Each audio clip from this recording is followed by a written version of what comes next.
Barakatha Yahweh, Barakatha Yahweh Shah, Barakatha Yahweh, Barakatha Yahweh Shah, Barakatha Yahweh, Barakatha Yahweh Shah. All praise to Yahweh, Hashem Yahweh Shah, Hashem Kakadash. Now, when you look at what these Christianity pastors is saying, they totally lost when it comes to why Esau was hated. Because the scriptures tell you before the children was born, God made a plan for each one of the children. And he didn't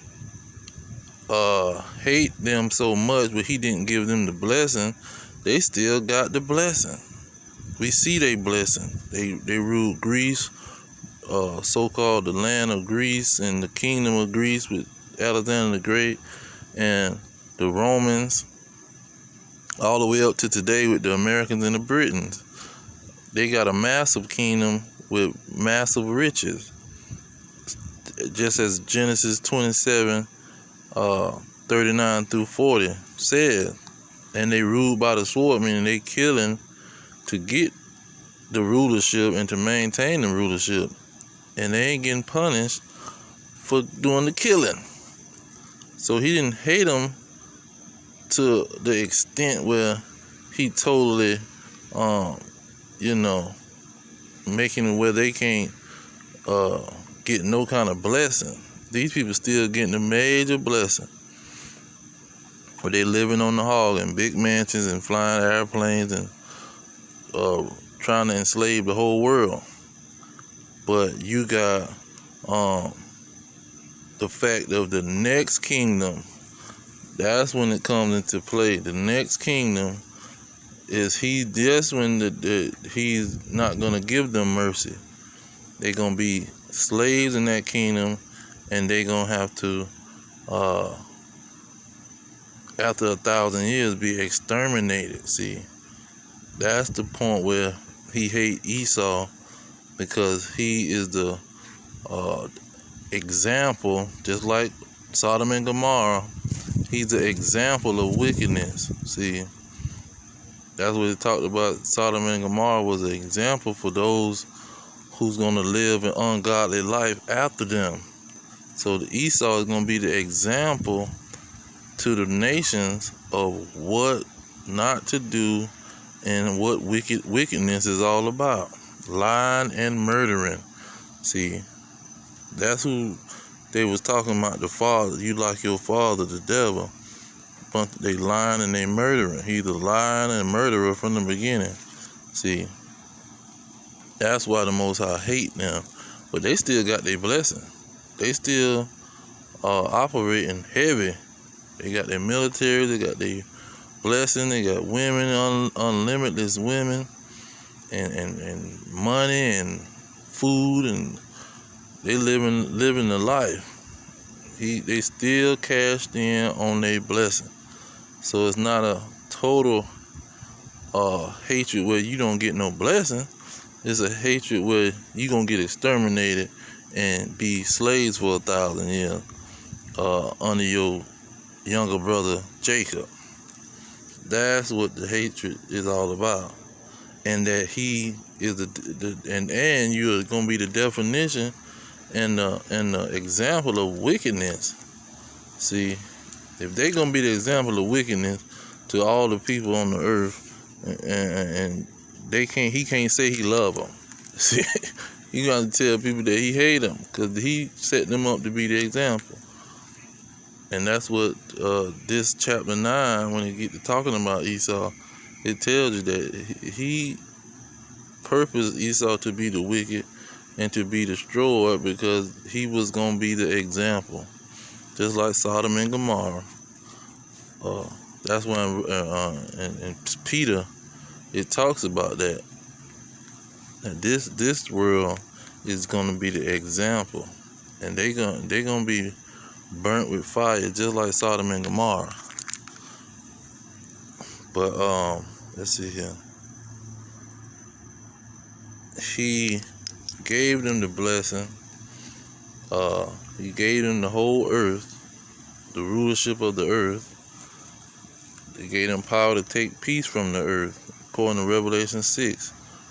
Job 9:24, the earth was given into the hand of the wicked. It was given to the Edomites. That's what Genesis 27:40. Once he get the rulership, he gonna have the yoke of Jacob off of his neck. He gonna have the rulership. He gonna rule the whole earth. And Isaiah 25 say this is the covering cast that covered all the earth. See, they ruling the whole earth. Well, 2 Corinthians 4:4 say he the God of this world, because this is his world. 2 Ezra 6:9, Esau is the end of the world, and Jacob is the beginning of the one that followeth. So this is his whole world right now. He's ruling with a rod of iron, and he has the blessing where God is making sure he rules, and through the spirit and power of God and his son, he gonna rule until they say his time is up. Until they say the time is over for them to rule, they gonna rule. There ain't nobody gonna be able to do nothing about it. So that's why he hate Esau. It's not so much of how they trying to make it out to be. He's hating him in the manner that he purposed to. It was all planned. You see, it was not no just spontaneous situation or he did something wrong. That's why he said, neither having done any good or evil. It ain't nothing that he just did evil and he hate him because he did evil. No, he purposed him to do evil, but he can't tell nobody that he loved this man, and he gonna have to pay for everything he did. That God can do what he want to do. See, people want to go by Esau's standards. See, that's the problem. They go on because he the God of this world, so they going off his standards, and he done blinded their mind. Well, they can't understand what Yahweh Shah is teaching us. Yahweh Shah is who they ignorantly call Jesus Christ. They can't understand what he teaching us because they looking at what Esau said.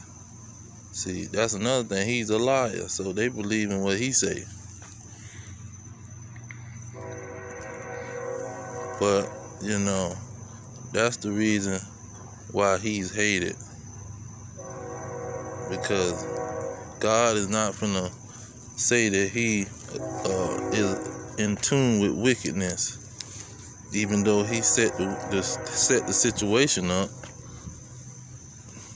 But the situation was for the nation of Israel, who's going to be ruling the world with righteousness. This is going to be the example for them, because they're going to be heirs to the throne.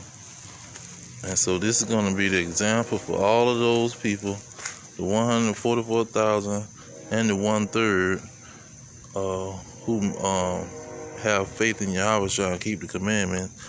This is going to be the example for them. But I'm going to leave it there. All praises